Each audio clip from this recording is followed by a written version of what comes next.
Hello, ladies and gentlemen. I hope I'm going live about now. Today is a big stream. Honestly, if it were up to me, health-wise and work-wise and family-wise, I would have done this stream as like a three-parter because there's just so much news, so many rumors. But alas, I've been off for about 6 days, I think. So basically a week. So there's a lot, way more than usually happens in December. We are still back to our new setup with a full 16 by 9 Mac screen with HEVC H.265 recording. Let me just briefly make the camera a bit better. Okay. And I do plan on streaming games in the future. As I showed off last time, I did, for example, download finally Resident Evil 4 and now Resident Evil 2, which do get Mac ports. But I do not think that this will be the stream where it happens to a significant degree, quite honestly, for the simple reason that, guys, let me just quickly show you all of this. Those are all the stories we're covering today because, quite honestly, and that's not even close to everything, because with every story there are like 2-3 sub stories. If I wanted to, I'm not going to do that. I think that will turn this into a 3-hour stream. So yeah. Just to warn you, this is a big one. I'll try to give timestamps afterwards. That way it's easier for you to find what exactly you're looking for. I see Angelica already joining the stream, wishing us a lot of fun and a lot of endurance, which, yeah, I guess for this stream is actually going to be necessary. Plus, I did just arrive from work, so I apologize for my hair being extra curly and stuff like that, obviously. Yeah, so this is a fun one, a big one, and it's a very multifaceted one, right? Now, a lot of it still comes from our usual sources, like our Apple Jesus, Mari Gurman, of course. There are sources that have more to do with like supply chain analysis, and that's why we have a lot more news than usual when it comes to the displays being used on future Apple products. We have some rumors that are more about kind of like recapping what we already know, especially about like the iPhone SE4 specifications.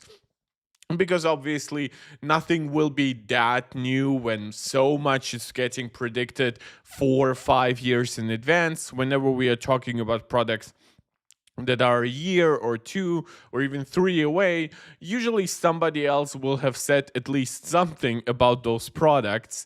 Now, I am streaming today at a slightly different time than usual. As always, let me know how that works out for you, because I know that our viewership always jumps between regions, from India, United States, Germany, right? So I never know what the optimal stream time is. I've at this point given up in actually defining a specific time, and I've also given up on defining a specific schedule because that my work schedule just doesn't allow it. So yeah, however you see it as best for you, let me know, and maybe just depending on popular opinion, I can surmise some time that is the least bad for most of us. Yeah, but before we fully jump in, one last shout out for us to do all the YouTube jazz, as we call it around here. Subscribe to the channel if you haven't done so. Like the video, share the video out with anybody who you think might enjoy it, and comment. I love reading your comments. I love interacting with the live chat. I love getting your opinions, your feedbacks. I love getting into small debates with you. Of course, I understand some of you put this on simultaneously while you work or while you work out, and I fully support that.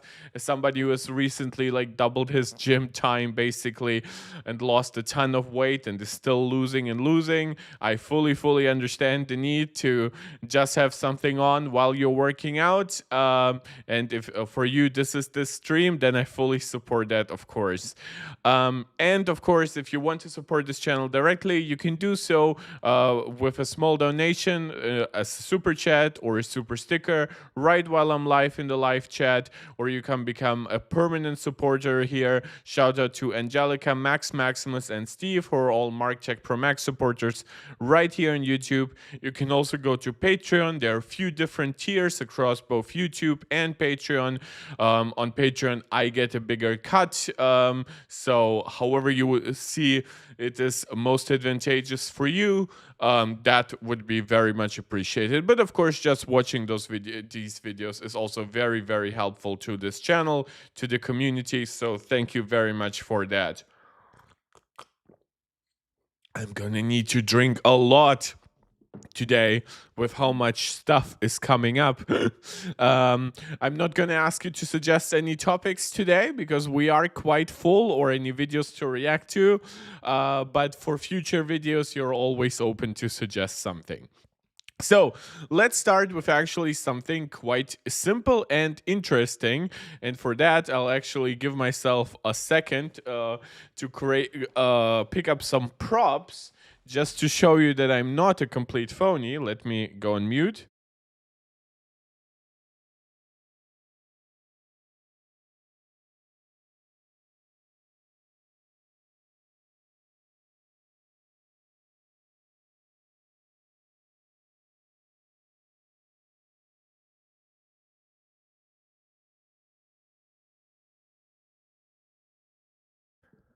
And unmute. Okay, so let's start with some of the fun ones.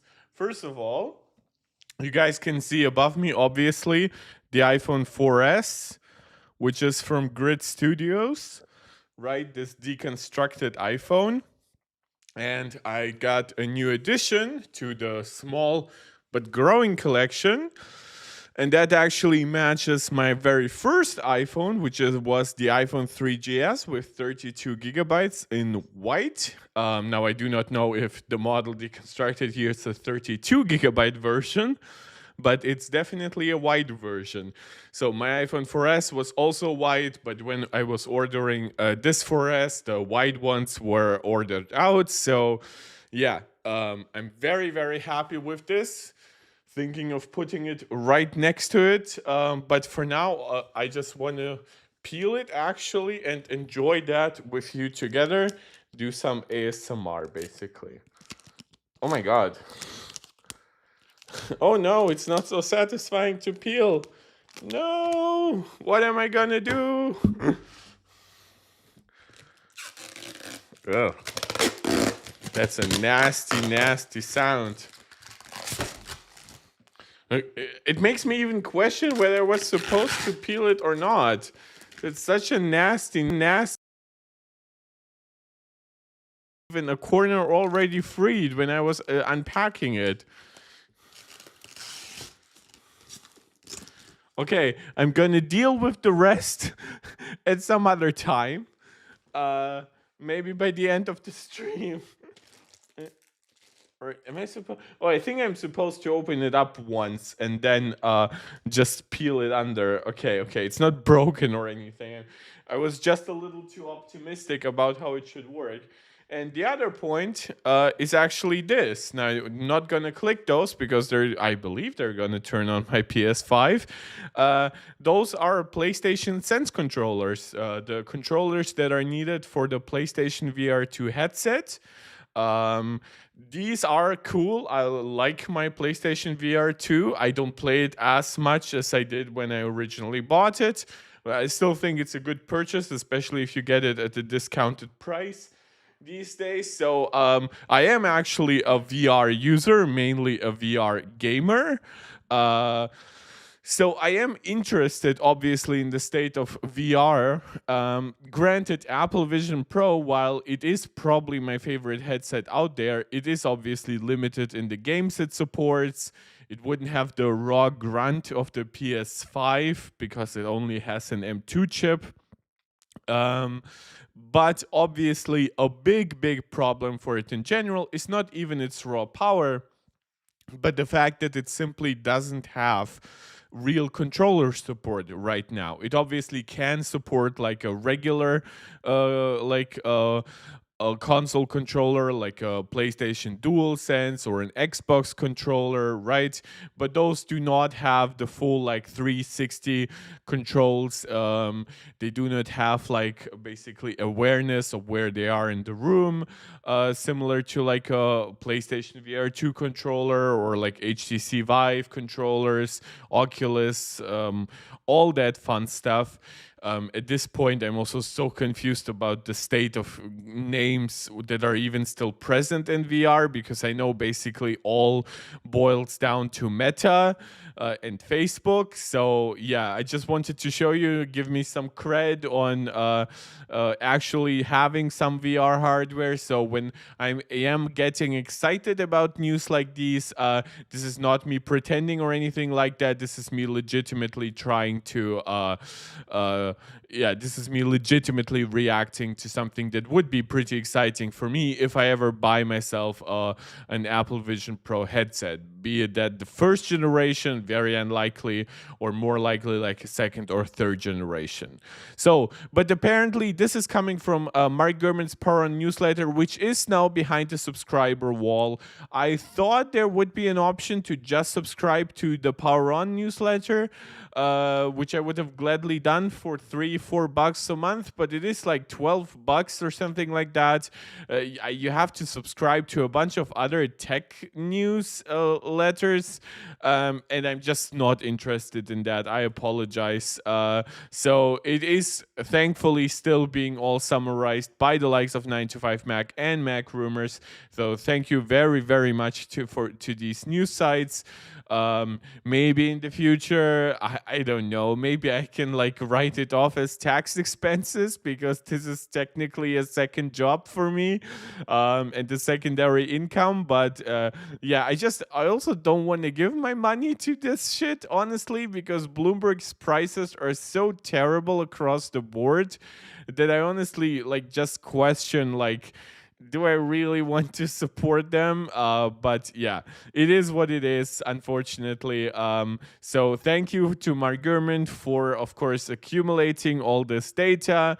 A lot of what we're going to talk today comes from him, but thanks to other websites aggregating it too. So Apple is planning on supporting typical VR game controllers on Apple Vision Pro. It has apparently approached Sony to get going on this. This will hopefully make Apple Vision Pro more appealing for gaming, something in the product currently doesn't do super well. Gurman reports that a future version of Vision OS will support third-party hand controllers though a more specific timeline isn't provided. Now, it is interesting, he does say third-party controllers. I don't know if the plural here is just because, I mean, you just saw you need 2 controllers, 1 per hand, or if we are specifically talking about like the broader market of VR controllers. What's actually interesting about the PSVR2 controllers is that you currently cannot buy them as a separate purchase, right? Like if you have PlayStation VR2, you basically get them in the box, but cannot buy them separately. Basically, I think Sony's understanding for this is because, well, one headset is tied to a pair of controllers, because unlike with a standard controller and with a standard console game, you just can pick many controllers to mix and match for aesthetic purposes. You can do couch co-op and shit like that. You can just switch between controllers when battery is low. And also it's one controller, so it takes up less space. So there is like this little charging dock that isn't so little, obviously, to charge the PSVR2 controller. So Sony probably thinks, well, one pair is enough, right? Though it's still quite insane that if like my controllers break or I lose them, I technically would have to connect to them more directly and basically explain myself to them that I couldn't just buy a pair. But basically, if Apple were wanting to support PlayStation VR2 Sense controllers, they would also have to make sure that Sony actually sells them as separate product, which I'm sure Sony will be more than happy to do. Obviously, showing them on Apple stores would be very, very advantageous for them. Yeah, but it's a very interesting thing. So they're looking to integrate the PlayStation VR2 controllers, and they've been making progress on that partnership. Apple approached Sony earlier this year, and the duo agreed to work together on launching support for PSVR2 hand controllers on the Vision Pro. Inside Sony, the work has been a months-long undertaking, which is very interesting, by the way. I know from a lot of like the PC crowd and stuff like that, there's always like an element of downplaying how long it takes to bring like proper accessory support, proper drivers.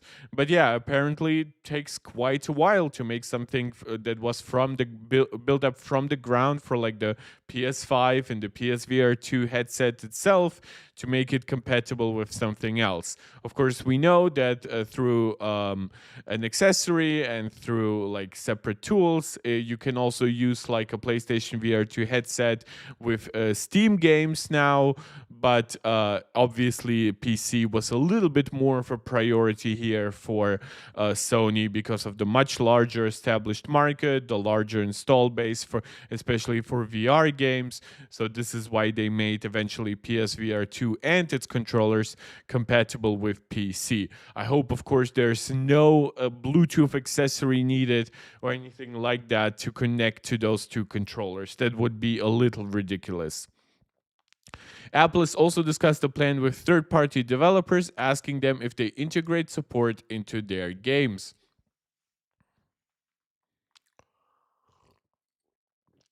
So, yeah, my expectation is that Apple would still push like basically just like hand and finger tracking as the default, make this optional, similar, but also I would expect them to say, if you build your game from the ground up with like controller support, you need like that perfect connection. You need basically like the instant recognition of you pulling a trigger or something like that. You know what? You can then basically ask customers or tell customers either you have controllers for your Vision Pro headset, and then you can play the game, or you don't, and then you can't, right? We have had similar things happen through iOS and tvOS, where for years, Apple has actually been very reluctant in supporting any controllers whatsoever, because they were saying, oh, touch is good and stuff like that. It's good enough. It's very like direct. It makes it feel more personal, right? But over time, developers told them, and even on Apple TV, right, they pushed tech like controlling it through the Apple TV remote, which now, of course, is this. So this is like a prop hour for me. I actually have everything by my side. But yeah, what I find interesting is just the fact that Apple has been listening to consumers, to developers alike over the last few years. And to me, I do believe that when it comes to gaming, they are still listening. I know some people are trying to downplay it, saying, oh, Apple still isn't doing enough. But quite honestly, given how much money Apple already makes through gaming, because of like the commission that third-party developers pay on the App Store, given the state of course, microtransactions, and now the state of even some AAA games being ported from everything to iPhone, to iPad, to Mac. Speaking of the Resident Evil games that I mentioned at the beginning of the stream, I do believe that Apple is being here very responsive to a market demand. Now, of course, the Apple Vision Pro market is not that huge yet, so Apple is taking its time in general, just saying what happens, listening to certain feedback. Right now, it seems like a lot has been postponed, but not really scrapped, so we should be seeing some of it in the not too distant future if this is actually an internal effort by Apple and Sony that works out in the end. Apple also apparently prototyped a wand for Vision Pro, something like an Apple Pencil for more precise control. So we of course have actually had rumors that Apple, what turned out to be the Apple Pencil Pro, which at that point we thought would be just Apple Pencil 3, that it would be compatible with Apple Vision Pro. Basically, you just write, and similar to like a document, it just knows what you're doing, which granted the Apple Pencil is kind of already capable of, given that it tracks enough data, but basically like optimized for VR, right? Didn't happen. Still, technically, there could be the same capabilities for this in even the Apple Pencil Pro, just with us right now not knowing. But there's also the option for a completely separate accessory down the road. But again, this is heavily dependent on the Vision Pro as like a market success. Right now, we have talked about the Vision Pro selling around 500,000 units. That is not a lot, of course. It's not bad by any means, especially considering the price. It's also, hello, Tipo Master, welcome to the chat. But it is something that still matters, right? For things like such as accessories, right? If you're gonna give like a piece of hardware a lot of accessories, similar to even the iPad, right? The fact that over time Apple felt confident in giving the iPad the Magic Keyboard and the Apple Pencil and things like that is partially because the market was large enough. It was already profitable, but Apple was seeing an opportunity to increase profit margins.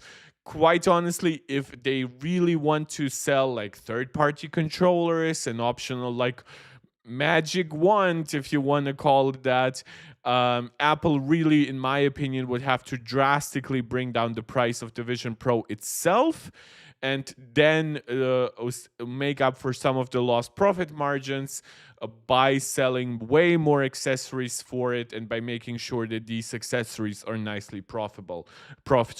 Chipper Master saying adding PSVR2 controller support hurts nothing, but not as prevalent as the PS5 controller itself, and would be a lot less users.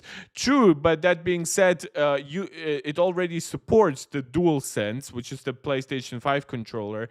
For one, that's a system-wide thing, a driver that exists across iOS, iPadOS, macOS, even tvOS.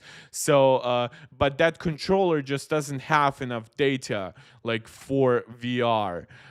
This one supports like this one knows like how you hold your hand and stuff like that. Adding all the VR data from the Vision Pro headset, it would actually know more about how you're using your Sense controllers than the PlayStation VR2 itself does. So while it does have cameras, those are black and white cameras, not too much resolution, stuff like that. Obviously, Apple has like time of flight sensors built into Vision Pro and things like that. So but yeah, I also agree with like, yeah, better controller support. Be it if for one, for one, we did start with like DualSense and Xbox controller support. Did that already helped, in my opinion, with like ports for Macs? Because speaking of props to bring up, right, a lot of people don't even use Macs with a mouse, right? With a mouse, I believe the plural of PC mouse is actually mouses. It's not mice like it is for the actual word. And the point for that is that, yeah, while Macs might not all come with a mouse, and trackpads are pretty bad for gaming, as much as I love like the Magic Trackpad and the built-in trackpad on my MacBook Pro, it is very obvious that it's not the most ideal input method for games. For one, you cannot simultaneously press left and right click, which is very, very important, obviously, for when you're aiming in games and then shooting. But with a controller, a lot of people have controllers, a lot of people already have consoles, and a lot of people might even have multiple controllers. So they might convert one controller from being like a secondary controller you already have for your console to like your Mac or iPad or iPhone controller. And over time, you can build on that. Of course, the iPhone now has accessories like the Razer Kishi and stuff like that, or the Backbone controller, where it's like a dedicated accessory, and it only is that well supported because Apple has already put so much work in controller support across the entire system. So yeah, what again, fully understand. Obviously, it's not a huge market of making it compatible with like already existing PSVR2 owners, because honestly, the PSVR2 market isn't even too large. It is larger than Apple Vision Pro, but I would also almost ask, what is the actual like intersection here, right? The overlap between the two markets. I do believe that if Apple just sells them separately, it's like $100 accessory or something like that. I think that given the price of the Apple Vision Pro, a lot of people would just see it. Oh, nice. Official controllers from Apple, right? And they wouldn't even care that technically, well, it's a Sony thing and it's compatible with like this headset or something like that. But maybe that could even be good for Sony, right? If they could make like a bundle where they only sell the headset and not the controllers, right? Knowing that more people now have like controllers but not the headset, maybe Sony could create like a cheaper PlayStation VR2 bundle, and then like Apple Vision Pro users just become naturally also PlayStation VR2 owners. Who knows? Did I say PlayStation VR2 to PlayStation VR2? I mean Apple Vision Pro to PlayStation VR2. Yeah, so this is actually a rumor I did want to cover because the rest here is mostly context. But I did want to cover this because I do believe that Apple's gaming efforts are more ambitious than people think. I just do believe that right now we are still in a state where, like, just to be fully honest, the Apple Vision Pro comes with an M2 headset, M2 chip, right? That's a nice chip. 16 gigabytes of RAM isn't bad, but it's not really what makes like a high fidelity VR game come to life in a super convincing way. I would argue you need about like 5600, 5700 XT level of power for that, or like the RTX 2070 or something like that. Basically a base PS5, now a PlayStation Pro is out. And in my opinion, while yes, even an M4 and M5 chip will of course be way better than M2, there is still some bottlenecks in like raw performance that Apple needs to overcome. They already do partially with something like the R1 chip. That way, at least they get the full power of the M series processor, and they don't burden it with all the camera data, that all the like 3D tracking, the time of flight sensors, the gyroscope, right? Because all of that gets handled by DR1, but that still leaves you with the limitations of an M2, an M3, an M4, eventually an M5 chip. So again, while I do believe that gaming will be a part of the Apple Vision Pro story, I legitimately do not believe that it will be as like gaming defined as, for example, like the Meta Quest or something like that. At least that's my opinion for now, given the state of gaming for Apple hardware in general, but also more specifically the market that Apple Vision Pro attracts right now because of its current price, because of some of its current limitations, like the cords and stuff like that. And of course, the fact that it's connected to the Apple ecosystem kind of hurts it with like the hardcore gamer crowd, almost like psychologically. Yeah, so again, love Apple Vision Pro as an idea. I tried it twice in the Apple Store. I would buy it if it was a more reasonably priced product, or if it just gets a lot better with the second gen. And I am excited for Apple considering more options to make it better for gaming. But I'm just warning you, I don't think that will mean that from one day to another it instantly becomes as well supported for games as even the much less powerful Meta Quest. That's just unfortunately not how the market works, and especially while Facebook is basically buying up a ton of exclusives. That leaves, of course, now Apple has even more money. They could do the same, but Apple would need to pay developers actually a lot more to make their games exclusive because they're cutting them off from bigger markets, right? If you are already the largest player, the way that Sony is in the home console business, or the way that Meta is in the standalone VR gaming headset market, then you don't need to pay developers that much more for lost opportunity because you are already the biggest market. It doesn't take much to convince a developer to not support Xbox. Many don't really want to anyway. It doesn't take that much to make developers not support the PSVR2. Many probably didn't want to do it anyway. So again, it's a complicated market situation. The gaming market is pretty different from what a lot of people know when they are in the Apple community. So yeah, I just really wanted to cover this. That being said, I am excited for a potential future where Apple supports these things.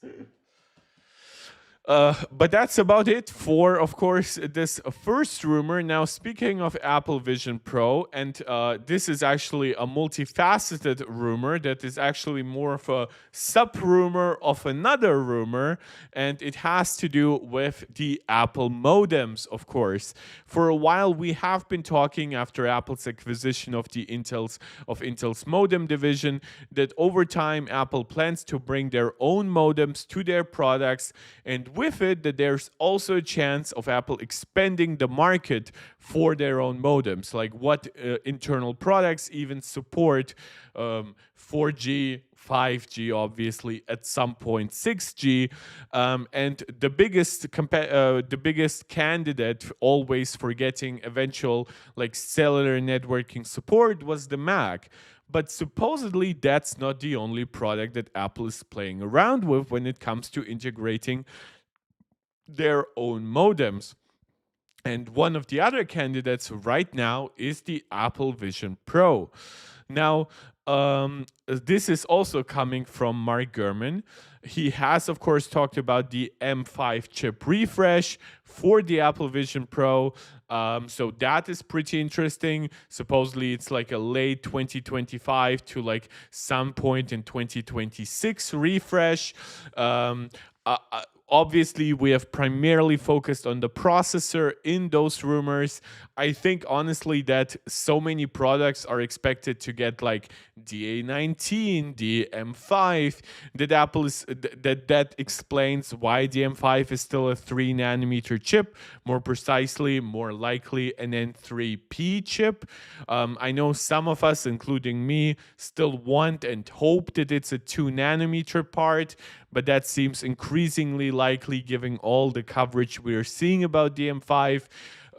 From the fact that some are outright saying, oh, it is an N3P chip, to the fact that just the market that Apple is targeting with it is actually quite huge at this point. And especially if they also plan to make Vision Pro 2, I guess, if they give it like a number, a much bigger success, I wouldn't be surprised if, yeah, Apple will do just everything they can to keep the M5 pricing down and to keep availability as high as possible. So according to Mark Gurman, the company is discussing to bring cellular support to headsets, including future models of the Vision Pro. Someday the tech may also be used in lightweight augmented reality glasses, though such a device is years away. Now, this is part of a roadmap that is now taking some shape, because this isn't just from Mark Gurman. We've heard some similar things by other sources. Apparently, it all starts next year. First, with pretty low-end solution seemingly that is targeting the iPhone SE4, the iPhone 17 Air. So the focus here would not be at like peak speeds, or even, well, I assume it would be a focus on good pricing if Apple even plans to give it to low-end iPads, right? But the big part of the focus of this first gen modem would be efficiency. Now, let's forget the iPhone SE4 for a second, because obviously that one will have a similar size battery to the iPhone 14. That will make it pretty much like the iPhone 14 was fine with a Qualcomm modem. So technically, if that modem is actually way more efficient, that's cool, because that would mean we would get a lot more battery life than we expect during 5G usage on the next gen iPhone SE4. But I think the more important product here to consider is the iPhone 17 Air. Not only do we look at a product that will have most likely a smaller battery than like an iPhone 16 Plus or 15 Plus or 14 Plus even, probably going down to like around 4,000 milliampere hours, maybe even less than that. Well, it's currently right now sits at around 4,600. Some previous generations were more around 4,400. So that would be a pretty big cut. Now, there are some more efficient technologies that we have discussed for the iPhone 17 Air in general, most notably a more efficient LTPO panel, but that panel would also be running at a higher refresh rate than before, going from 60 hertz to up to 120. So that negates some of the efficiency benefits. So that leaves us with very few components to actually noticeably boost the battery life, well, not the battery life, but the efficiency of the iPhone 17 Air. So the smaller battery doesn't result in like highly degraded battery life. Now the processor, the jump from N3 to N3P, probably not going to be a mind-blowing change in efficiency. So that basically leaves us with the modem. And honestly, yeah, if Apple's focus is on efficiency first gen and they are removing tech that probably was never too much needed anyway, like millimeter wave, yeah, then I can see the justification. Plus, of course, the more market Apple has for their own modems, the better it is down the road, right? The more ambitious they will be, the more money they will put into this. Even if it might have to stay exclusive to like cheaper products for a while, because Qualcomm's modems are just so superior for the time being, I do still believe that it's a good sign that Apple at all feels comfortable in actually pushing out those modems to the broader public, to their audience, and things like that. Now, there's also supposedly a more ambitious modem coming out, and that's a higher-end version, debuting sometimes in 2026 with faster 5G connectivity, supposedly also millimeter wave support, which, again, I do not understand why, unless Apple works with carriers and makes them build out their millimeter wave network much more ambitiously. I just don't really see the justification for integrating it at all. But I suspect this might just be like basically like a marketing exercise, so they don't have to claim that their own modems once they put it into something like the iPhone 18 Pro, and yes, maybe even some Macs, that they don't have to claim, oh, these modems don't support the technology that we have technically been supporting ever since the iPhone 12 days, right? The iPhone 12 is when they turned to the new design with 5G, when every Apple device started universally had Qualcomm modems, and that was a big boom. They also redesigned their antenna tech in a way to further improve antenna connectivity. It's not just the modem that helps with it. So again, I don't know why Apple would target millimeter wave. Well, except for the reason that I just mentioned. I hope they don't. I hope they don't waste time on extra antennas that are specifically for millimeter wave and stuff like that. But Probably also it might just be that, look, if we are building a nice modem anyway, right, millimeter wave support is probably not too complicated once we have like agreements with Qualcomm, and we probably still have some agreements with like carriers like Verizon. They might still like to push the millimeter wave narrative onto their customers. So maybe that is justification enough for Apple to target this thing. It's unclear which of these modems will be going into Apple Vision Pro. Part of that is because we don't know when Apple would be putting it inside an Apple Vision Pro, right? If you actually look at the iPhone SE4, 17 Air, etc., we're looking at like basically a first generation product here that is very much lower end. And it might even be like a little early for the Apple Vision Pro. Now, of course, Apple has used older hardware inside the Apple Vision Pro, most notably the M2 chip. But given that, for example, Apple now targets to put the M5, not even like the M4, in the next Apple Vision Pro, I wouldn't be surprised if they put a 5G modem at all in the second generation of Vision Pro. It would also be one of the first products to get a better modem than this. Maybe there will be some interim solution, but maybe they'll put in two modems, who knows, for some crazy efficiency benefit or whatever. Of course, this is just speculation and joking, but yeah, we don't know which Vision Pro gets which modem or if this plan works out at all. But I do agree with the sentiment by many tech sites who are reacting to this, that this is a needed thing. And I do believe that this is also something that legitimately works as like a value thing for the Apple Vision Pro, and also as a pricing thing, right? If Apple is, and I do believe they should, try to bring down the price of the Vision Pro, let's say even just from $3,500 to $2,500, right?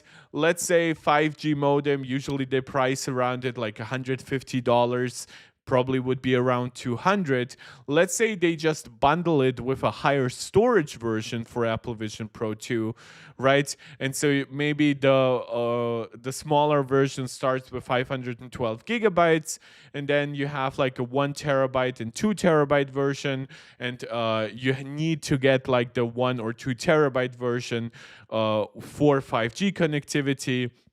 And Apple makes you pay another $400 for 1 terabyte, basically $200 of that being the storage and $200 being the modem. And then they charge you another $400 for 2 terabytes, right?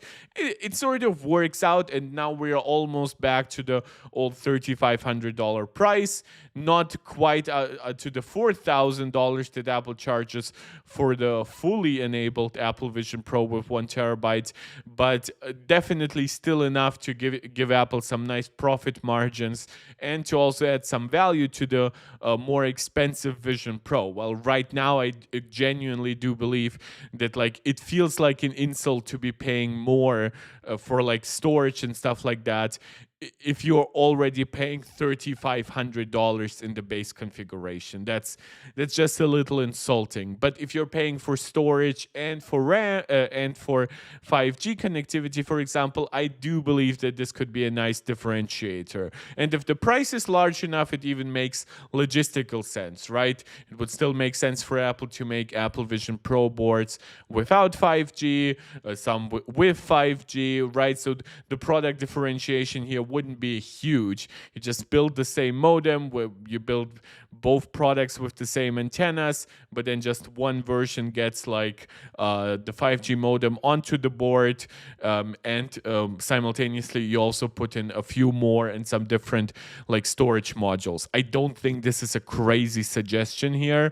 I hope they do not overcomplicate the Apple Vision Pro lineup with that, especially since by sometime 2026, 2027, we're supposedly getting like a smaller, cheaper, lighter Apple Vision Air, but that one is most likely targeting like being very interconnected with your iPhone. So who knows, maybe that one wouldn't even be really a candidate for standalone 5G connectivity because, well, if it is connected to an iPhone, that kind of already takes care of that.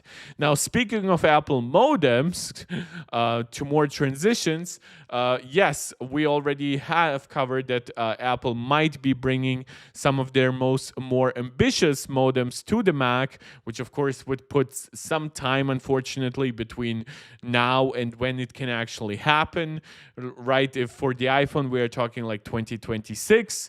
Obviously, we're also like supposedly getting huge Mac changes in 2026 with like an OLED display and things like that. And of course, that would also be the year where we are getting either the M2 chip, a 2 nanometer chip, or maybe still some version of the 3 nanometer M5. But yeah, definitely a lot of stuff that will be changing on the Mac around that time. So why not use that opportunity to also give it an Apple design modem? Obviously, part of that is also that Apple isn't just working on 5G modems, but also Wi-Fi modems. This is a slightly different story. Their Wi-Fi modems do not come from Qualcomm, they come from Broadcom. So that would be very interesting to see. We have heard from pretty reputable sources that Apple is planning to bring actually like full Wi-Fi 7 specifications, including like doubling the band to 320 megahertz. Again, a lot of it is still like in the infancy when it comes to getting coverage, even if it's supposedly like just a year away or so. But for now, we are focusing on the Qualcomm modems replacements, which are, of course, Apple's 5G modems. In addition to just the modems that Apple is working on in general, which we'll actually cover after this, and thinking of bringing it to the Apple Vision Pro, Apple is also thinking about bringing cellular to the Mac for the first time. Because yes, unlike the iPad, which has had optional like cellular support starting with like 3G on the original iPad from day one, the Mac still never has had an official cellular connectivity option. Partially, the problem is also that macOS, quite honestly, isn't even optimized for 5G networking. It's just optimized for like getting as much data as possible because it's optimized for the more efficient Wi-Fi where there are no like data limitations and stuff like that. So Apple would have to bring some of their like optimizations from iOS and iPadOS to the Mac, but that's obviously not such a huge deal as bringing in the hardware itself. So, in addition to making that low-end version powering the iPhone SE4, 17 Air, and the base model iPad, which again, this is also what I wonder, is that just for the 11th gen iPad? Or does that also refer to, in a way, to the iPad Air? Because supposedly the iPad Air gets a refresh sometime early next year. And I just wonder, like, given that the iPad Airs also always have like slightly worse 5G than the iPad Pros, and you definitely don't need tech like millimeter wave on those. Like, I just wonder if it also would make sense for the iPad Air. But yeah. I don't even know how big of a change that iPad Air is going to be, honestly. Supposedly that will bring like compatibility with the new Magic Keyboard, a new chip. We don't know exactly which one. Could be like an M3 chip from like the oversupply for M3 Max that Apple has had. Could be an M4 chip already, but that would put it very close to the capabilities of obviously the M4 iPad Pro. So again, for now, this is what Mark Gurman commits to: SE4 17 Air base model iPad. And afterwards, we are looking at faster 5G connectivity with a more advanced modem built specifically for the iPhone 18 Pro. So the 17 Pros are not getting a new 5G modem. Apparently not even the entire iPhone 17 lineup, just the Air. but then the second gen model modem will be good enough for the iPhone 18 Pro, which at that point I would wonder what modem do the cheaper iPhones get, right? Would every model just get like the best modem that Apple has, and Apple maybe just throttles it a little bit in software to limit power consumption and heat generation on cheaper devices? But yeah, for now that is a little bit unclear. It's described as following. With its own modem in the pipeline, Apple is investigating the idea of bringing cellular connectivity to the Mac for the first time. That means users won't need Wi-Fi to get online. That sounds such an early 2000 statement. You won't need Wi-Fi to get online. Today, the capability has been reserved for the iPhone, Apple Watch, and iPad, but cellular connections are unlikely to come to the Mac before 2026, when Apple is planning a second-gen modem that includes support for faster speeds. And of course, that does line up with their consideration for bringing a modem to the Vision Pro, but also with their broader 5G modem timeline.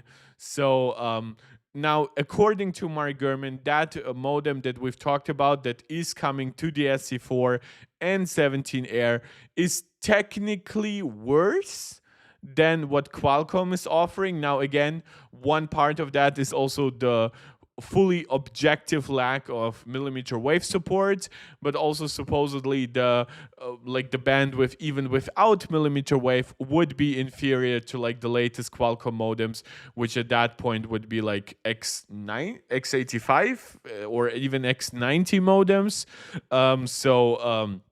Yeah, definitely prepare for that not to be the greatest 5G modem ever made. Some low-end iPads may get the modem in 2025 too. This is why I said some low-end iPads. With the way some of it's worded, it could suggest it also coming to the iPad Air. Isn't this advanced? Sinope, that's the code name. I actually don't know how to pronounce it properly. Sinope?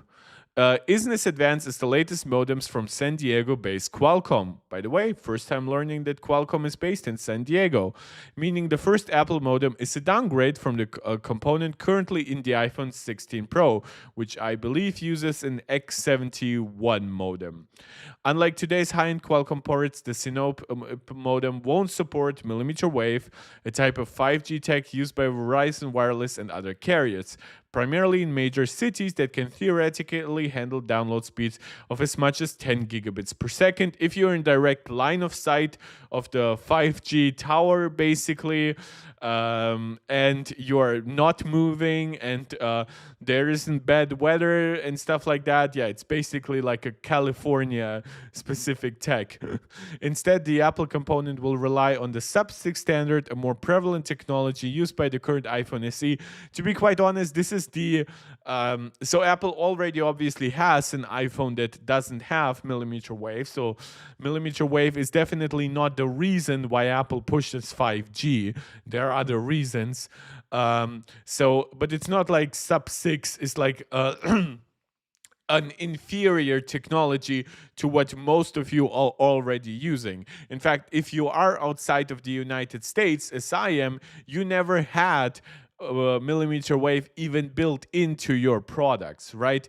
That little opening on the side, right, for better antenna connectivity, specifically for millimeter wave, that is for the US model specifically. Similar to how Apple removed the SIM card tray for the US model specifically. While we can argue about the benefits of it, Apple does have agreements with carriers like Verizon that do make it worthwhile for them to do those things. The first Apple modem will also only support 4-carrier aggregation, a tech that combines bands from several wireless providers simultaneously. That is a downgrade from Qualcomm modems supporting 6 or more carriers at the same time. Granted, you can argue like just how much can you actually aggregate in any specific area, right? How much bandwidth is there even flowing around? But yeah, ever since the 4G days, we actually had like multi-carrier aggregation in some way, shape, or form. Now we are up to 6 with the most advanced modems out there. That's just to make sure that all the antennas and shit like that out there, it just helps, right? That being said, you probably are not too limited by specifically how much, whether we are talking 6 or 4 carrier signal aggregation here, because you're probably not having too much signal strength with 5G anyway. 5G has been pretty disappointing when it comes to like just how ambitious its rollout has been. In some areas it barely improved in the speeds of 4G. In some areas it didn't even improve too much on availability, basically being just a speed bump. So yeah, Apple not targeting the highest possible speeds is probably not a big downgrade for most of you in real life. In lab tests, the first Apple modem caps out at download speeds of about 40 gigabits per second, less than top speeds offered by non-mm wave Qualcomm modems. Again, how many of you would even be able to reach 4 gigabits per second on your specific carrier? That's why I'm saying like you're probably fine. And especially if you're like coming from an let's say even an iPhone SE3 which already had 5G, right? Or if you're coming from an older iPhone modem that and now you get really excited for the 17 Air, I don't actually think that it will be a big downgrade to what you already had, unless you're coming from a Pro iPhone in the past, right? If you have an iPhone 16 Pro, if you have an iPhone 15 Pro, that first gen modem would be a downgrade, definitely. If you value millimeter wave, yes, technically it would be a downgrade to pretty much every iPhone since the iPhone 12, except for the SE, but I don't think that that's what most people care about. Now, they do say Apple is focused primarily on efficiency here. I would be very interested how it's being achieved. Supposedly Apple isn't targeting like a much better node to what Qualcomm uses here, so maybe it's just a deep system integration, the deep integration with A-series chips, with iOS, iPadOS, and things like that. So it will be interesting to see how it all plays out. But Apple does have a roadmap for further improvements in 2026 and 2027. So it does seem, at least for the foreseeable future, that Apple's modems are kind of like on an A-series upgrade schedule, basically annually. So in 2026, Apple would have a modem that is ready for the entire iPhone 18 lineup, high-end iPads, and will feature support for millimeter wave, download speeds of 6 gigabits per second. That's, of course, 50% more than that first generation. 6 carrier aggregation, again, in line with what Qualcomm uses right now. When using sub-6, and 8 carrier aggregation when using millimeter wave, desperately needed when given like the low signal strength of millimeter wave usually. So that would be very interesting. But yeah, obviously, like, would any of that really change when some of us are basically limited by 4G era speeds due to certain carrier contract limitations, or just the fact how unbuilt the 5G is in our area?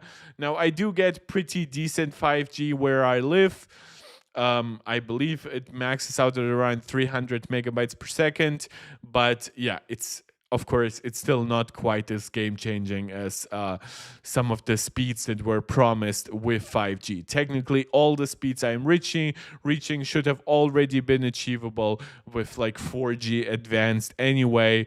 We just basically got them 5 years later and a lot more expensively, unfortunately. But that's about it for the Apple modem discussion, which, again, we're actually on a very interesting schedule. Our first topic took us about 30 minutes together with the intro. Now our second topic, consisting out of 3 subtopics, took us 30 minutes, so we are an hour into the stream. A small shout out again for you to do all the YouTube jazz, as we call it around here, to subscribe to the channel, like the video, share it out with anybody who you think might enjoy it, and of course comment. I love interacting with your comments, knowing your opinions, debating you a little bit. Usually we agree, but also hearing your disagreements. And of course, if you want to support this channel directly, leave a small donation right here in the live chat as a super chat or a super sticker. Shout out to Angelica, Max, Maximus, and Steve, who are all Martech Pro Max channel members right here on YouTube. You can also become one, and you can also become a supporter over on Patreon. So however you support this channel, it's up to you. It's all very much appreciated. Thank you very much. Now, we have talked about that MacBook Pro for 2026, and that seems to be like a really, really big deal. In fact, it's such a big deal in rumors in general that for a while I even speculated that Apple could like skip the M5 generation of MacBook Pros and just jump straight. Well, they wouldn't skip the M5 in naming, right? But I speculated they could like skip the CPU generation of basically that matches the A19. They could skip the N3P node, right? And just wait it out with their great M4 lineup, which at the end of 2025 will be complete with MacBook Airs, Mac Studios, Mac Pros, right? But apparently Apple still does have an update in 2025, and then 2026 or 2027 is supposedly a huge, huge change. And we've already talked about the potential for Apple's own modems coming to the MacBook Pro. Of course, if it's a late 2026 announcement, it could be a 2-nanometer chip.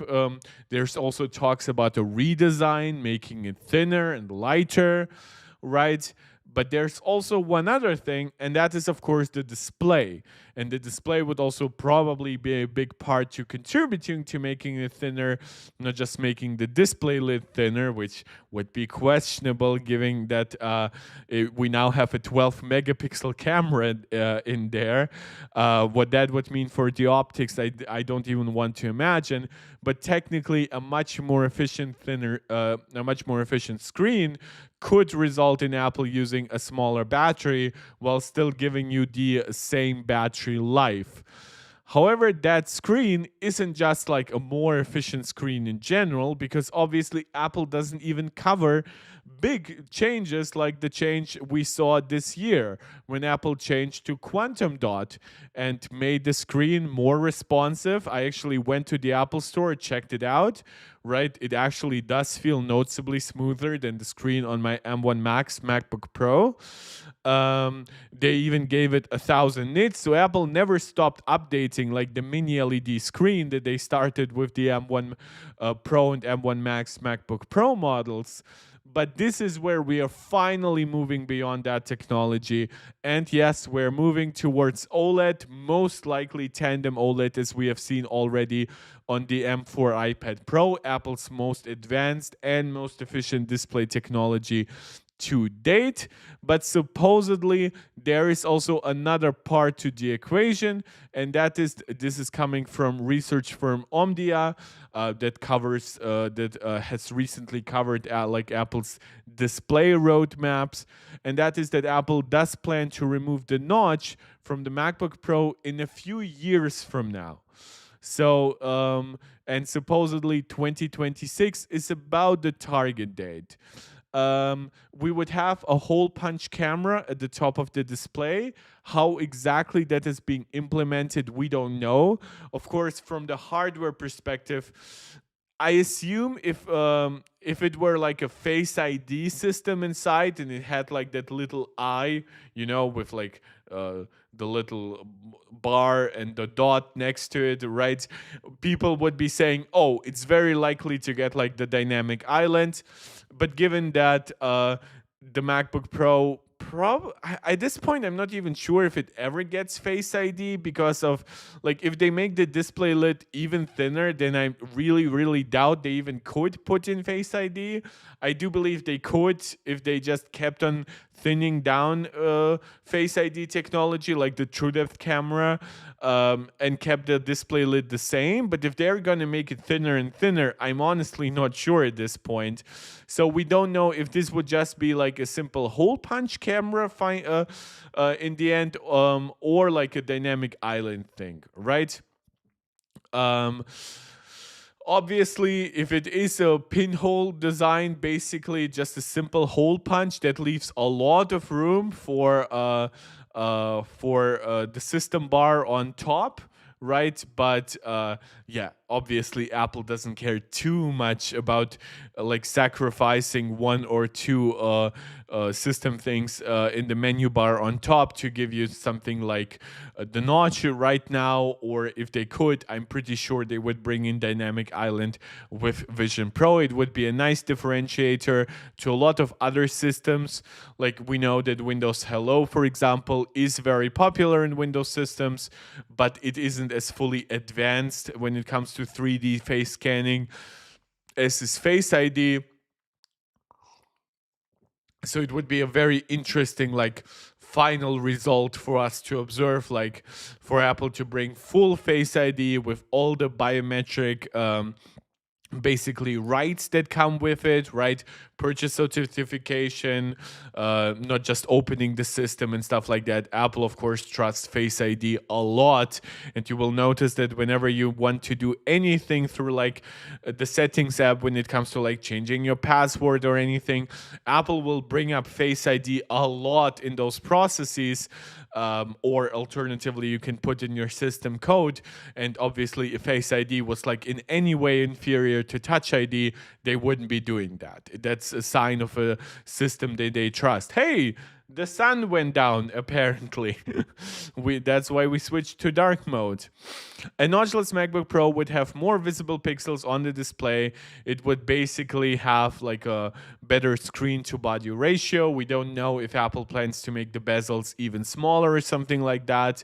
There are some limitations here where a lot of the bezels on the MacBook Pro are basically just like some plastic. So when you close down the lid, there is like no scraping of aluminum against glass.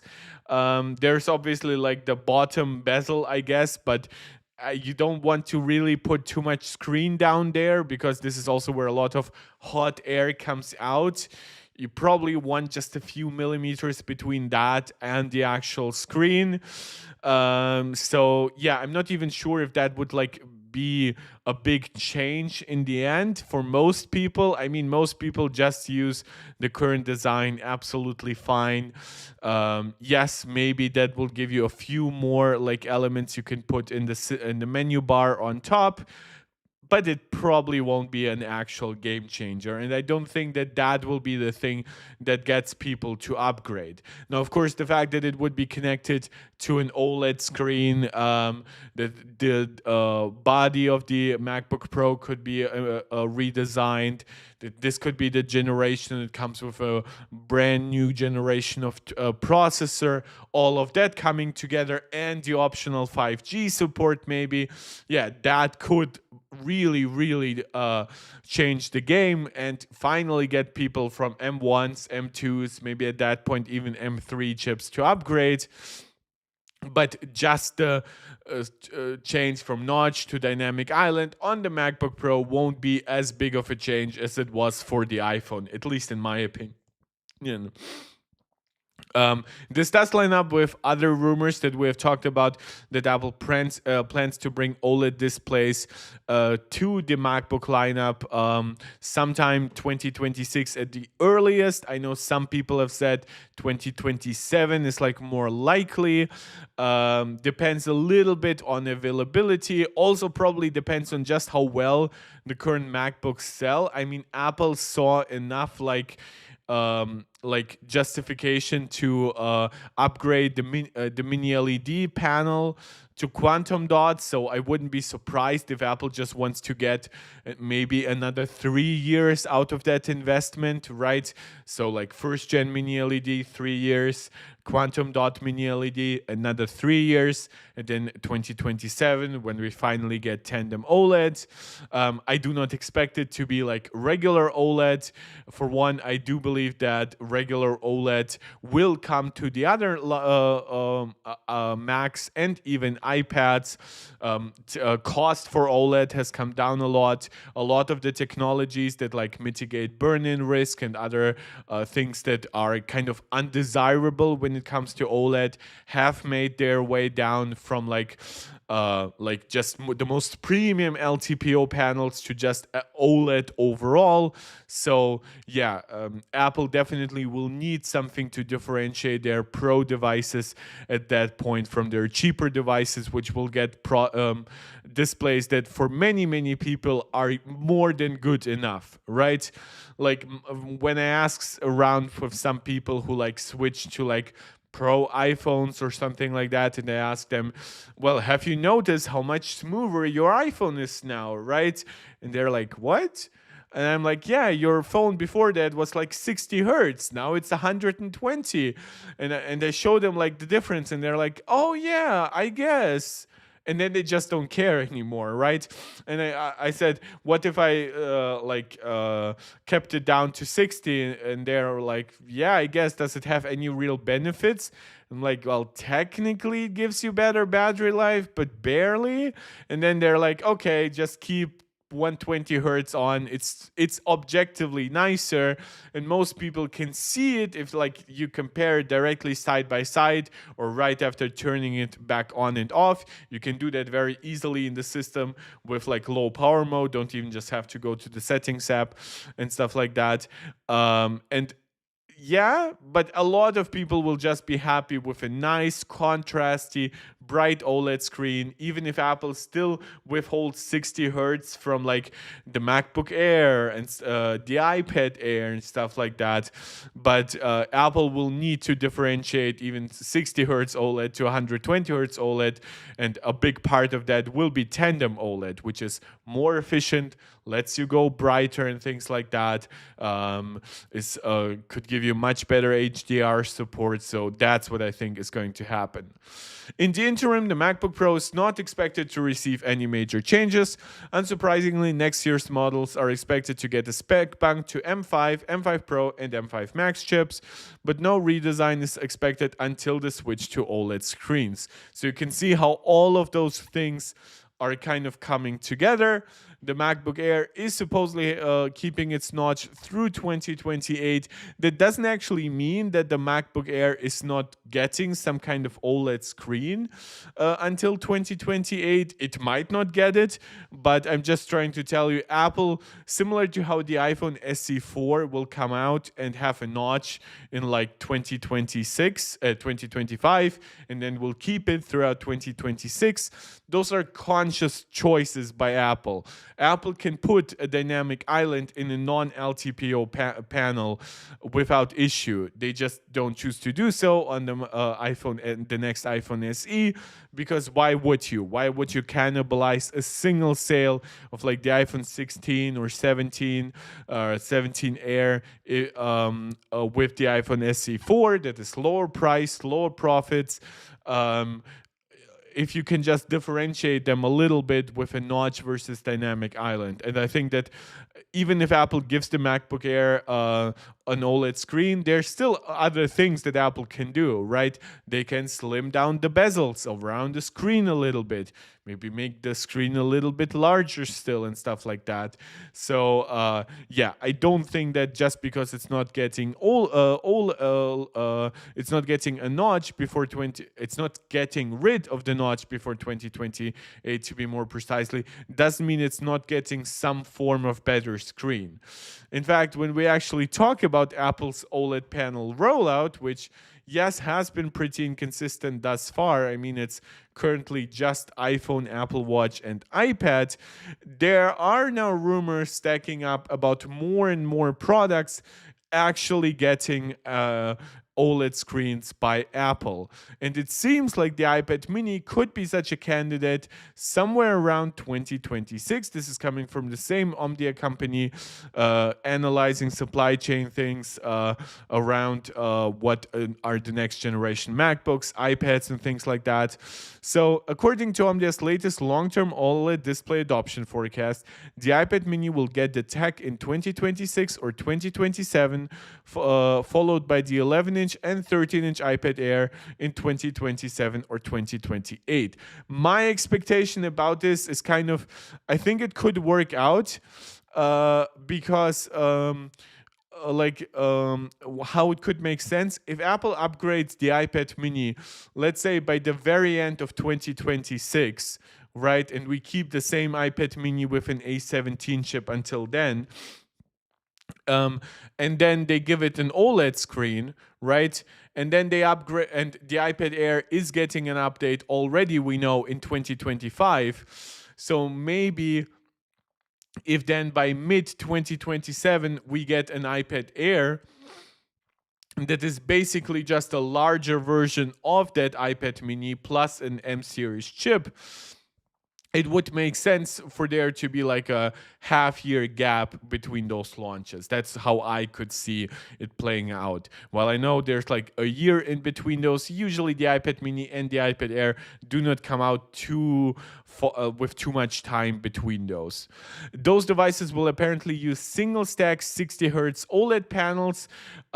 So I would suspect this also means that it's not LTPO, which is, even if you're using 60 Hertz, obviously LTPO would be nice for some variable refresh tech and for higher efficiency. When it comes to the Pro models, we already obviously have tandem OLED, but supposedly the 14 and 16-inch MacBook Pro would get those two stack panels. Again, Apple calls it tandem OLED, that do support 120 Hertz. They're also, of course, LTPO. And supposedly to Omdia, they are coming in 2026, even though, of course, people like Mark Gurman have talked in the past how 2027 is probably a more likely date. Followed by 13.8 and 15.5-inch MacBook Air models with 120 Hz single stack panels in 2028. So that would be similar to how the iPhone 17 and 17 Air finally get 120 Hertz, even though it's not like the absolute latest and greatest technology, finally adopting LTPO.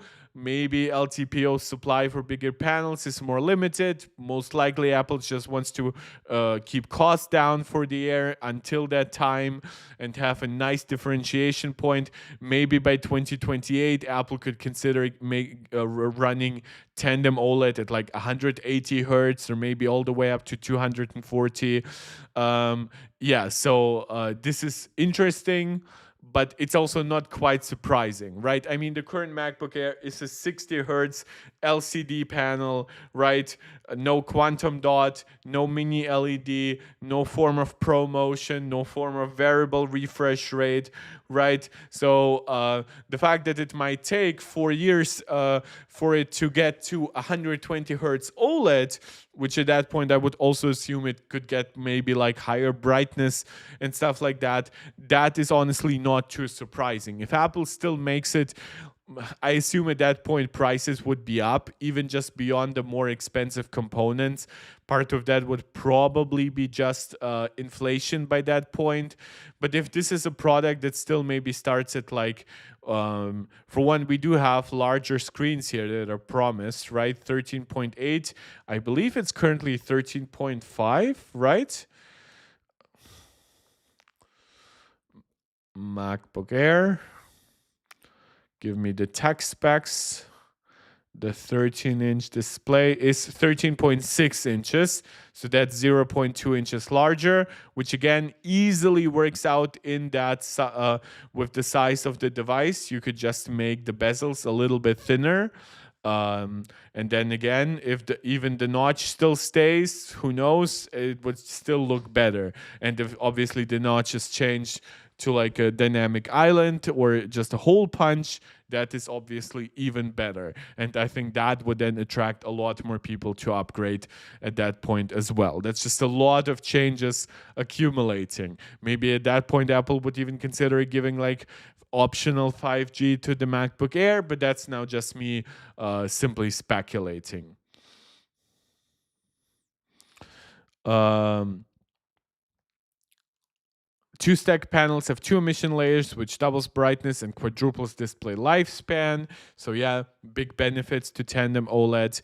Meanwhile, Omdia predicts that Apple will launch an 18.8-inch foldable device with a 120 hertz single stack panel.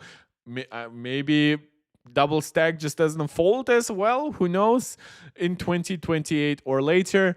The reason why I didn't put this, for example, into like the thumbnail is very simply that when it comes to things that are 4 years away, that is always subject to change. And when it comes to products that are like a brand new form factor, like 18.8 inches, a foldable, right?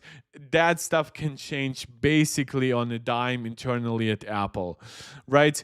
Commenting on the forecast shared on X by leaker of the accurate display supply chain consultant Ross Young suggested that his own predictions largely aligned with Omdia's predictions, barring subtle differences, such as his firm expectation that the OLED MacBook Air will use an oxide backplane and not LTPO. Granted, by the time this plays out, Apple could be like looking into like multi-supplier things and just looking, look guys, how cheap can you offer us LTPO? If you have it, if you have enough of it, if it's at a decent price, we're gonna take it. But for now, let us make a deal for guaranteed LTPS supply. We're probably gonna sell some old MacBook Airs still in the lineup. We'll have like the cheap entry-level iPads with support for LTPS. So it's not like it's gonna go to waste entirely. Yeah, it's an interesting lineup. It's not too like crazy. For the MacBook Pros, they're saying that it's basically like getting a 0.1 inch increase in display size. Those are the kinds of rounding errors that could just happen with like that could almost honestly just come down to like what Apple feels comfortable marketing. But yes, technically we have seen like 0.1 inch upgrades in display size by Apple, and we've seen like differences of 0.2 inches, 0.1 inches, like most notably from like the iPad Air's 10.9 inches to the iPad Pro's like a full 11 inches. So not putting it past them, but they call this hybrid OLED, I think, but they call it RGB tandem, right? So they sort of like split the naming here. With everything they've described, they are describing what Apple currently has as a tandem OLED inside the iPad Pro. But again, a lot of this could be subject to change. So I do bring up what I do believe is likely. However, all of it, even if it does play out almost exactly as it's seen here, could also be like delayed by half a year or a full year. So take exact schedules like this with a little bit of a grain of salt.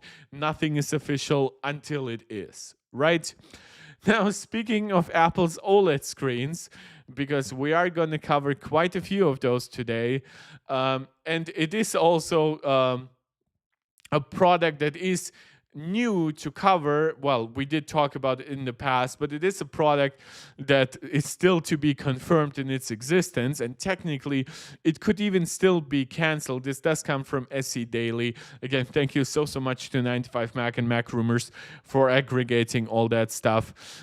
Supposedly that we're getting like a HomePod 3rd gen. This is interesting wording here because honestly, I do hope we're getting a full-on new HomePod without the need for me to pay for like integrated 6 and 7-inch displays.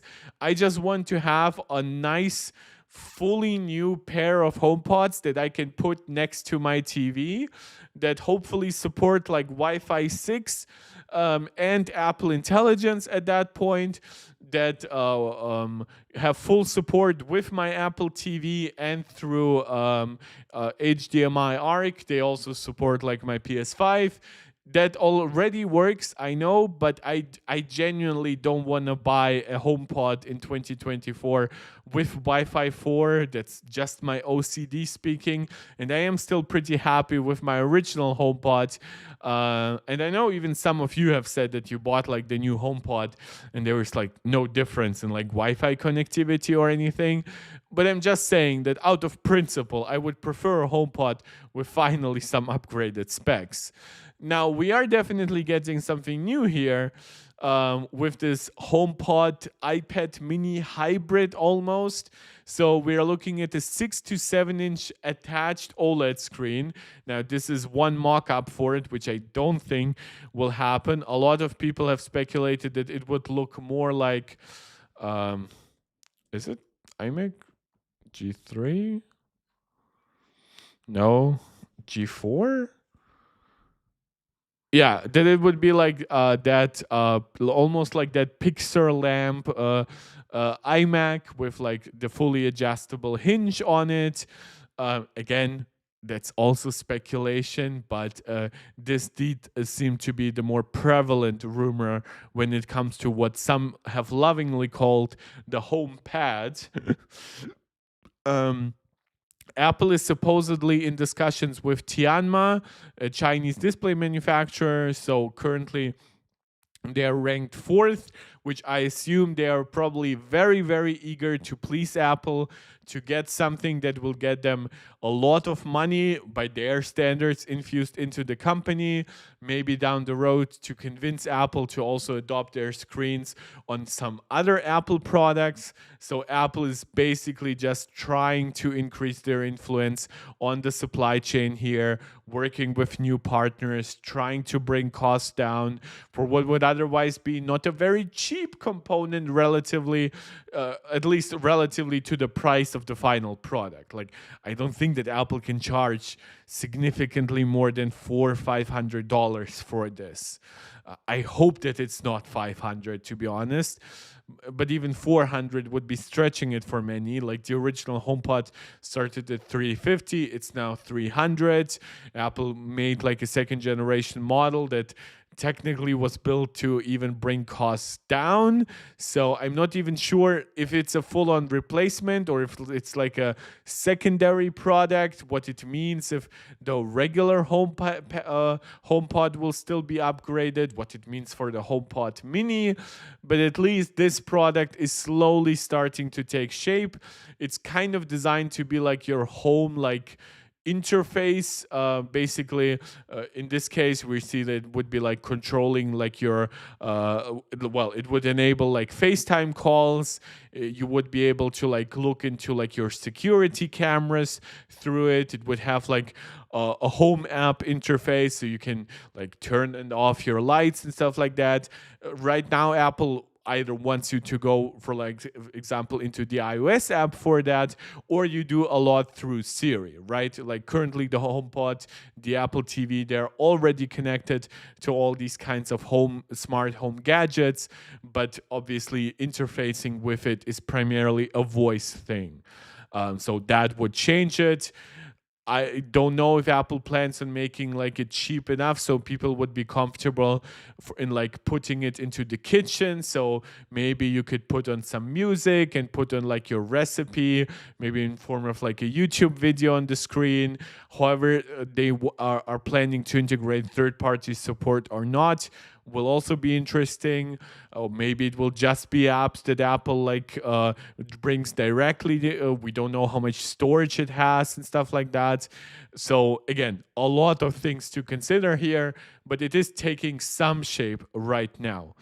There have been rumors about a HomePod with a display since 2021, and Apple actually seems to have several related smart home products in the works that feature displays. So there probably are different prototypes, out of which I would be very, very surprised if more than one or very stretching saying to see the light of day, because obviously they would start cannibalizing each other. One would win out over the others, and it would just look stupid if Apple launches 4 or 5 different like HomePod variants with screens, and then this next generation after that only has like one of them or two that actually are being upgraded.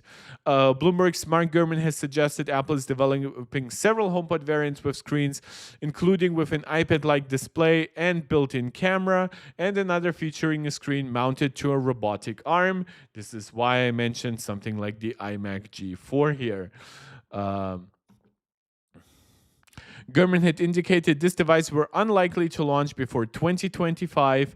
However, a report last week from Min Chi Kuo claimed a new HomePod with display is expected to launch after Dub of 2025, likely in the third quarter of the year. So some people said that this would be like a delay from initial plans of like 2024.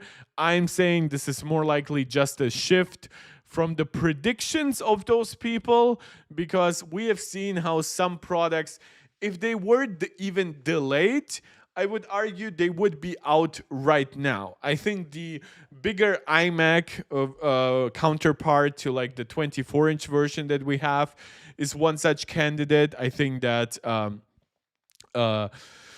a Pro Display XDR2 would be such a candidate. I think if we listen to some of the rumors where people were saying, oh, a successor will be ready by 2023, right? If we were talking about a concrete product with a very concrete supply chain and stuff like that, that thing would have come out by now, right? Or would be very, very close to launching, and people would be talking about it, right? Whenever something gets delayed by 2 or 3 years, we're most likely looking at a cancellation of the specific thing, right? The specific generation almost.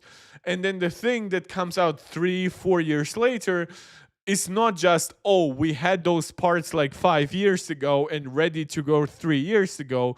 Usually it's like, no, you know what? This thing got a new processor in the meantime, a slightly better display than we expected it to get, right? A 1-year delay absolutely can work out that way. A 6-month delay, definitely. But whenever we are talking about like things that are so predicted so far in advance, it's really hard to say, did they just maybe look at a different prototype, and maybe one prototype was closer to production, but then that prototype ultimately wasn't the one they went with, right? So whenever there are these predictions, and I think Min Chi Kuo has been pretty bad at long-term predictions, unfortunately, recently, at least when it comes to timing. Maybe the products actually come out, but just like at a significantly different time schedule. So I just encourage you to take all of that with a pinch of salt or a mountain of salt, or how much salt you can handle. Kuo also said he believes Tianma will be the panel supplier, but he did not mention that it would be an OLED panel. Until now, the going assumption was that the new HomePod would use a lower quality LCD panel. Probably a question of exact pricing, right? If let's say wouldn't be surprised if Tianma does LCD panels. Honestly, I'm not very informed about this company, right? But let's say this company is really pivoting towards OLEDs, because just so few companies want to work with more premium LCDs, right? Smartphones are basically all OLED. The most premium tablets are OLEDs.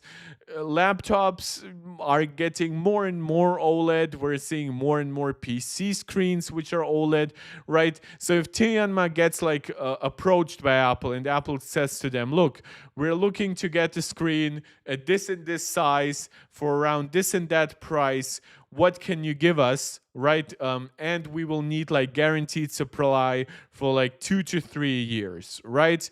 And Tianma would be basically saying them, you know what? We actually have a brand new OLED supply chain and stuff like that.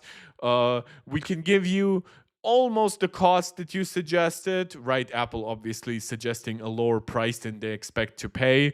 That's just how negotiations work. And they're like, look, if you pay us 15% more than you hoped you would, we can actually give you an OLED screen, a much better OLED screen than any LCD that you can buy at this price range. And you won't have to embarrass yourself by launching a product in potentially late 2025 that still has LCD. And then by the time you roll into 2026 or 2027 and you're still selling the same product, you would then have a device with a screen that actually still works nicely to people. It wouldn't feel like completely outdated, basically, right? And it's because we are the fourth supplier for screens in China, we kind of can like give you a low price because we need every order we can get. That would be my assumption, how this could play out. But yeah, if Apple right now is maybe playing around with some OLED panels, but fundamentally finds, you know what, we can save $20 by going LCD, they will do so. Just saying. And they can also bring down pricing, right? It's not just that it's internal cost, but it's also for a product like this where it's a very unproven market for Apple, similar to how the original HomePod was hard to predict how much exactly it would sell. Apple really needs to have something that has good supply and has good pricing.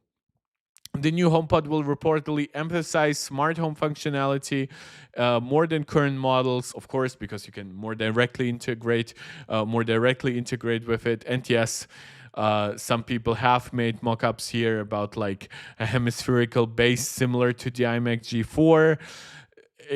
I know that some of it has been covered by Gurman. I don't think he had too many convictions about that, to be quite honest.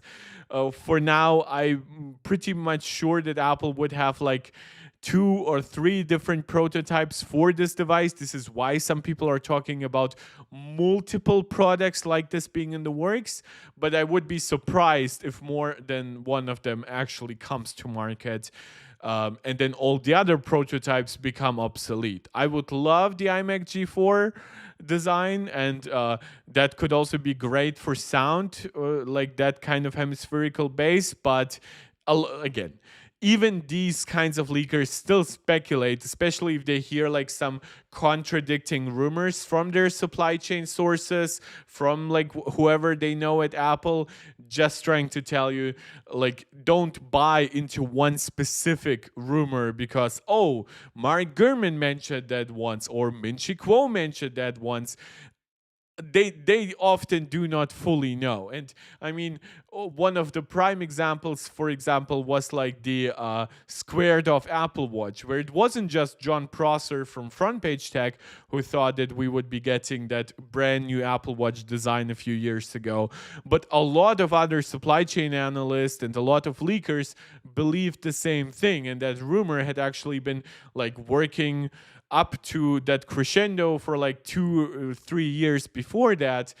Basically, the idea would be like, oh, the iPhone 12 came out. Maybe by the time the iPhone 14 is out, Apple would like align the Apple Watch with the design language of the iPhone. But alas, that obviously did not happen. I would be surprised if Apple actually like never had that squared off Apple Watch in the works, but obviously they felt fine canceling it for whatever reason, price reason, supply chain reason.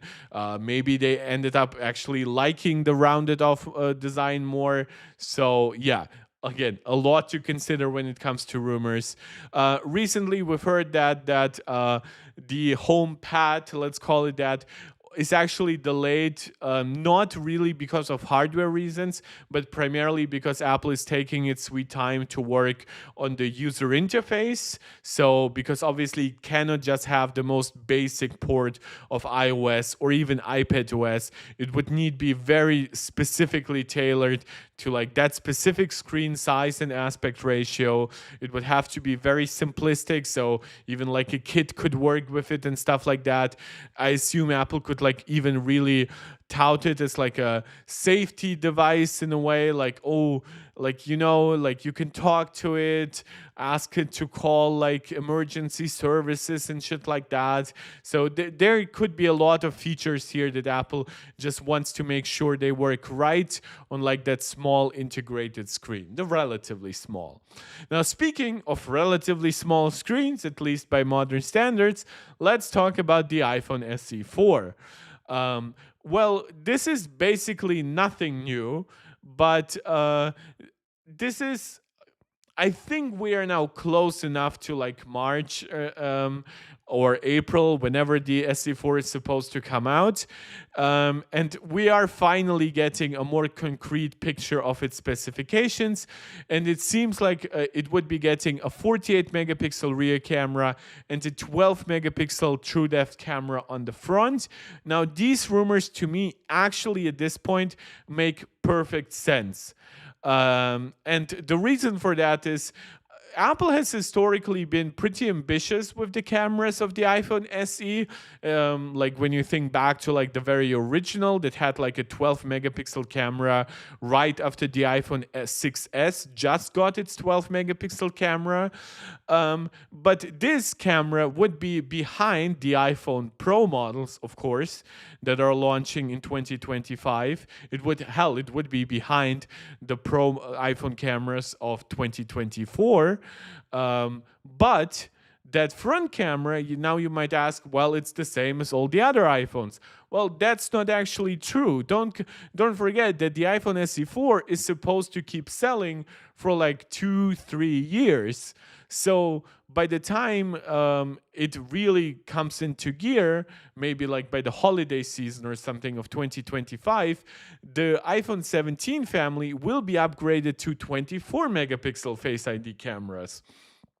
And this true depth camera, true depth being basically the shorthand for Face ID, would be part of a notch. So even if the camera is pretty much in line with all the way up to the iPhone 16 lineup, it would then be overshadowed by the iPhone 17 lineup in terms of capability. And of course, every iPhone that has like a dynamic island would make its front camera at least look newer, right? Even if it's technically just as capable as the SE model.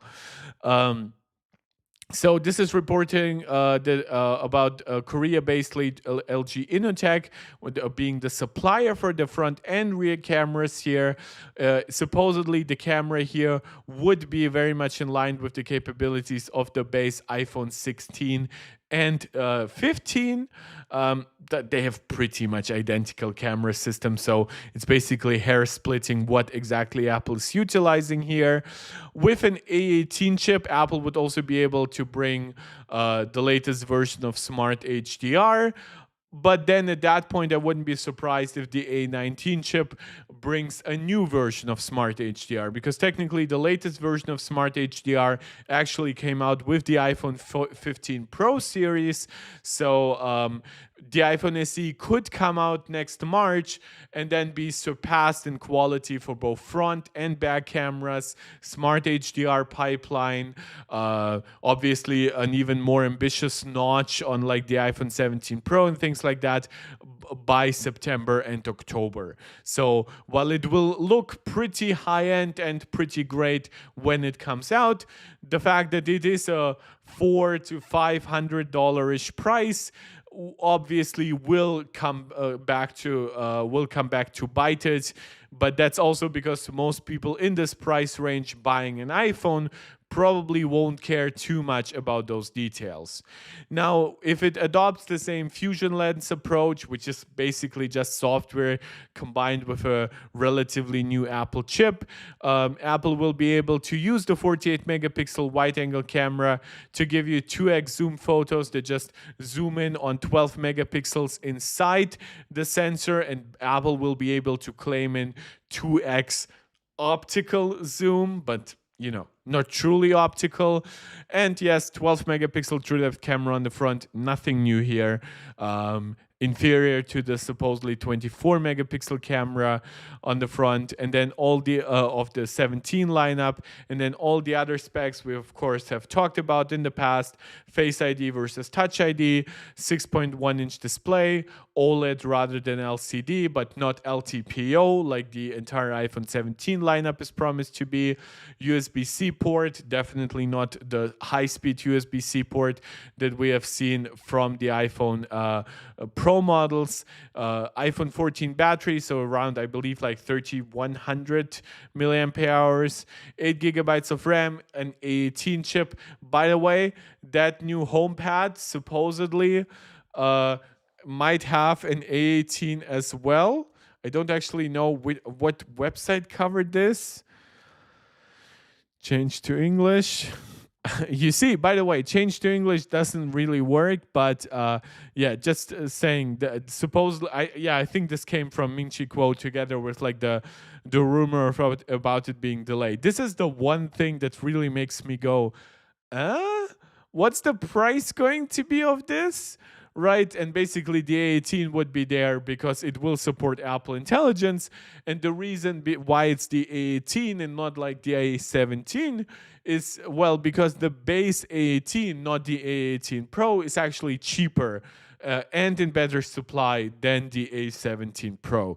So while it is a newer chip, it does have less cache than the A17 Pro. It does have one fewer GPU cores. I assume the version, whatever they use in the HomePod, would be heavily cut down. So it's like the worst of the yields they have while still being a functional chip. Yeah, but that also makes me worry about the potential pricing of this. So it will be interesting to see how it plays out here. But speaking of the iPhone SE4, again, nothing too crazy here, of course. We've talked a lot about the specifications. Even today, we mentioned some things like the Apple designed 5G chip. There would be an action button in there. I'm not sure about camera control, quite honestly, because it's not like camera control is an extra button, obviously. But camera control is also Apple's gateway to visual intelligence. And I don't know if they would want to deny the iPhone SE4 that. But yeah, supposedly definitely a change from the mute switch to the action button, and Apple's first generation 5G chip that we have obviously talked to death about today. That brings us to the last part of today's discussion, which I believe I've mentioned already in the past, but this is basically a confirmation of some earlier stuff now through Mark Gurman, who now that his newsletter is behind the subscriber paywall, is basically felt a little bit more generous in sharing information with us. We talked about devices that would get Apple's first-gen 5G modems, the most premium of which will be the iPhone 17 Air, which at this point I'm entirely unsure what its pricing is going to be, especially some rumors about the fact that it might not even have like stereo speakers. So if it's really that cut down, I would hope that it is actually the same price as the iPhone 17. Right, so imagine a $799 lineup with an iPhone 17 and then a $799 iPhone 17 Air, or maybe an $899 iPhone 17 Air, but just with 256 gigabytes of base storage, right?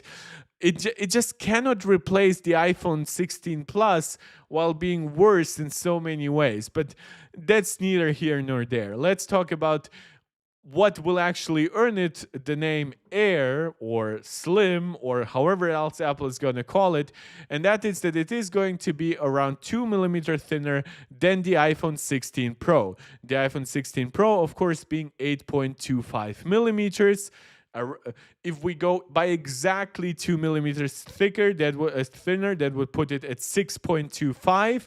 6.25. Honestly, let's even say it's 6.5. Honestly, that thickness to me sounds doable, especially if Apple finds the supply chain to bring in like silicon carbon batteries to this device. that I think could work.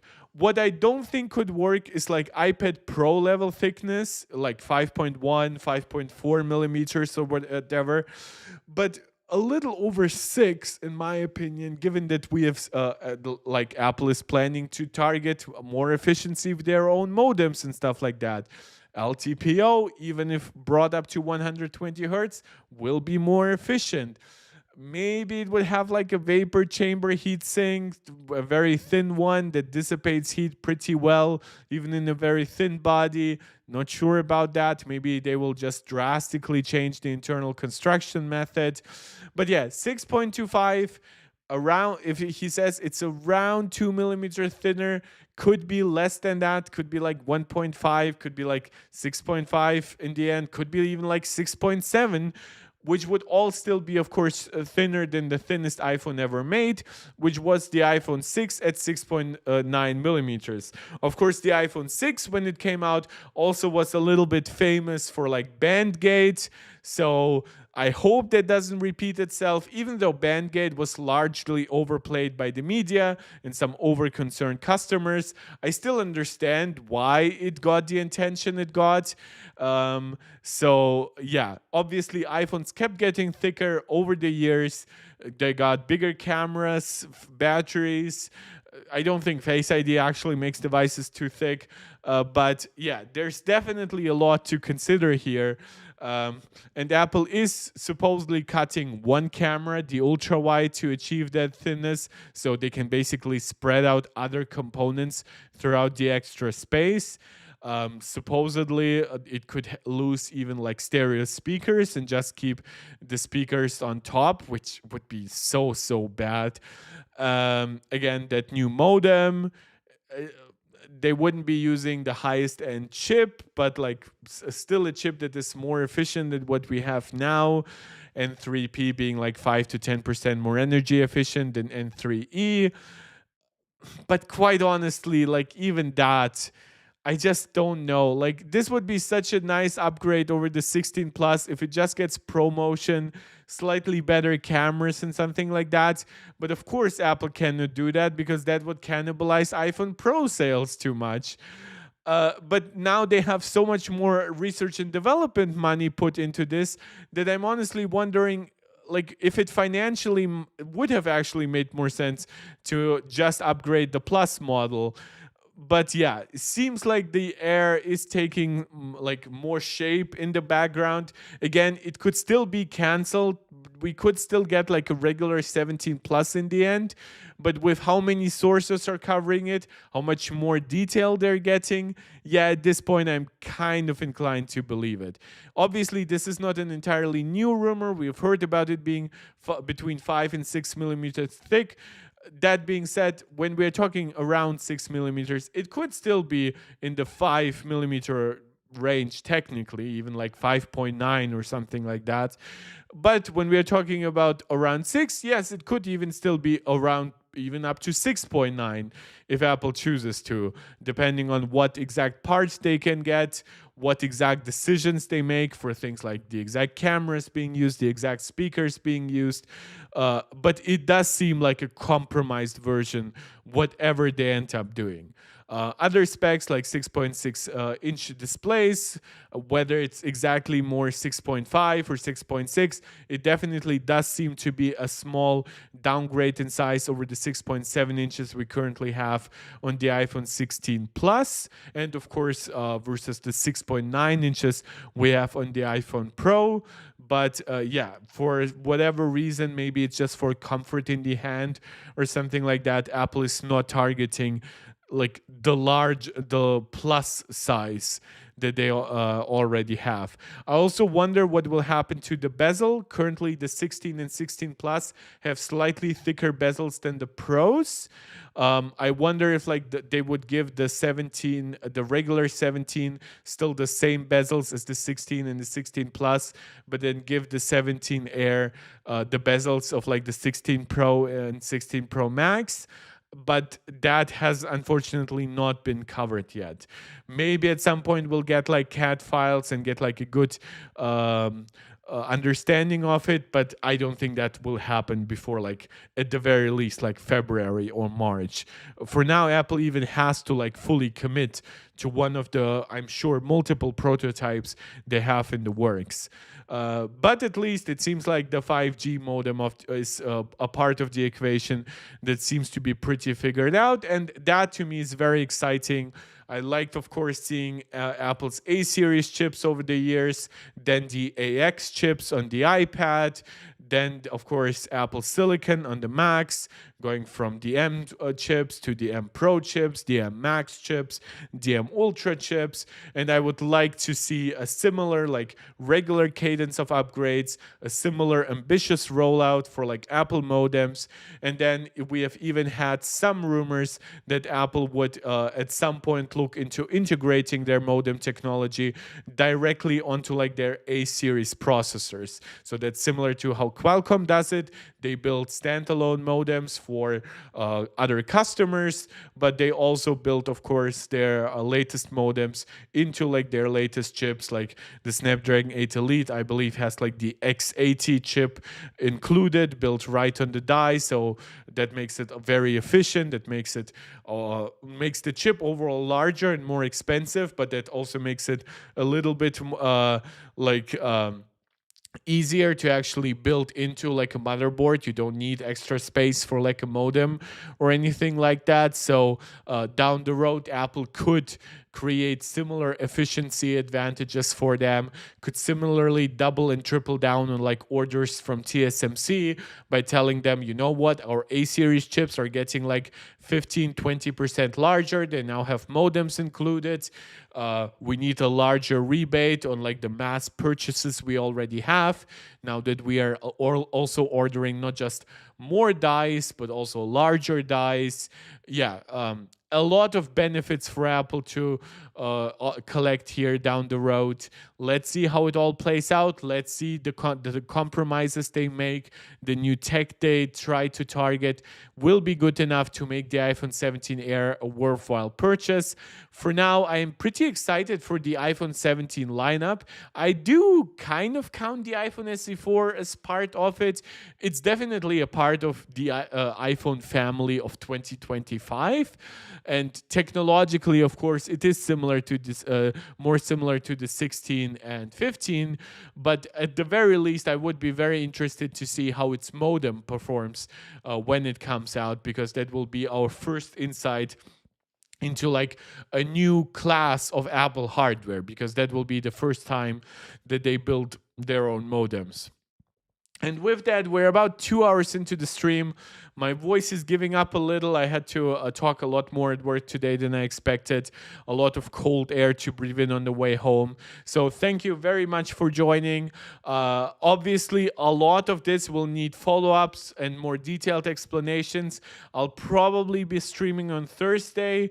Maybe I'll find some time tomorrow, depending on also if we even get like brand new rumors or anything like that. Let's actually check if there's anything brand new right now. Oh, there. Wait, is iCloud storage price increased in my area? Does it say? By the way, to anybody who was like, oh, at some point we'll have to like, oh no, these are just adjustments for. These are just adjustments for currency. Japan, South Korea, Thailand, Indonesia, Turkey, Pakistan, Nigeria, Egypt, Tanzania, and the Philippines. I know that we have plenty of viewers from Pakistan, less so from the other regions mentioned here, but this basically comes down to currency. All of the countries listed here have had issues with their currencies over the last few years. Samsung's winter sale. All new radio stations arrive in Apple Music. That's not too interesting. Apple's Pro Display XDR is 5 years old now. I have Resident Evil 2. Again, I'll probably be looking to play it. Also, Resident Evil 4 also having a discount from its like 70 euro pricing to 20 euro pricing. And this one is currently just 10 bucks if you buy it through the App Store. So that's very, very nice. Yeah, it seems like we've covered basically all the latest rumors that I kind of missed out on covering recently. Yeah. The same one goes here to 95 max. So thank you guys so much for joining. I know I streamed at a slightly different time today. I'll probably be back to like more my regular time, which would start actually now rather than end right now. But thank you so much. Please, as always, do all the YouTube jazz before you leave us. Subscribe to the channel, like the video, share it out to anybody who you think might enjoy it. Comment on the video itself, not just in the live chat. Whenever you catch me live, consider leaving a super chat or a super sticker as a small donation, or become a channel member or a supporter over on Patreon. However you choose to support this channel is very much appreciated. And as always, let me know what you would like to see me cover next. I'll see you guys next time. This is Mark Tech, tuning out.